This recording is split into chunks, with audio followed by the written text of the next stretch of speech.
All right, welcome to Guitarmony 101. I am your host, Slim Gambill, here for Vox. We're going to talk about how to construct melodies and then write guitar harmonies over said melodies in a couple of different contexts. So to get started, we got to start with some scales. If you already know all of your keys all over the fretboard, you already have a familiarity with scales and arpeggios and intervals, you can skip to part 2, maybe even part 3. But for the rest of us, here we go.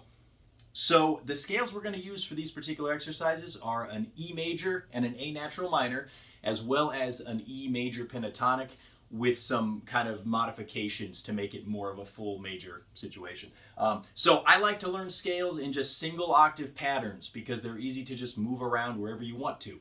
If you can find the root, that means you can grab a single octave scale and it kind of opens up the fretboard, it opens up these harmony concepts pretty quickly. So we're going to start this particular shape right here, okay? And it's going to be like this.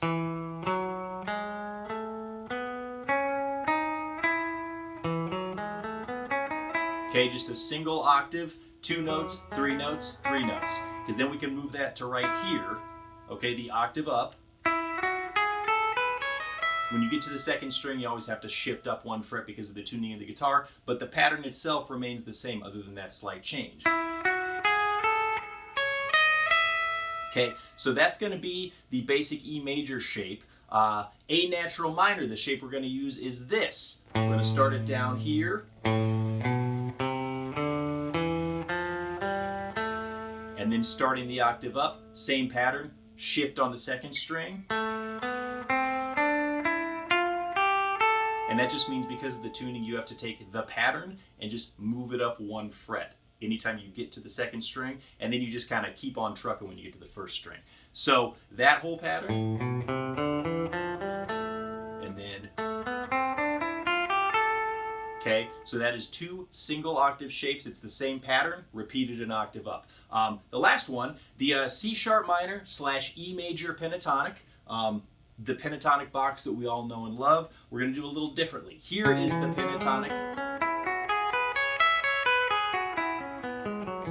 You know that one? What we're going to do is we're going to work in that full E major scale to the top. So that one we just did, we're going to just add that into the top, get those extra notes we're going to need for our chord progression.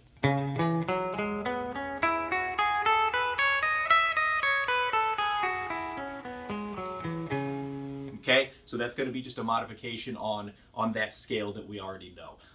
Okay, so learn those scales, get those shapes under your fingers, and I will see you in part 2 when we're going to start talking about intervals and a couple of arpeggio patterns that we're going to use. Thank you for joining me. I'm Slim Gambill for Vox. See you in part 2.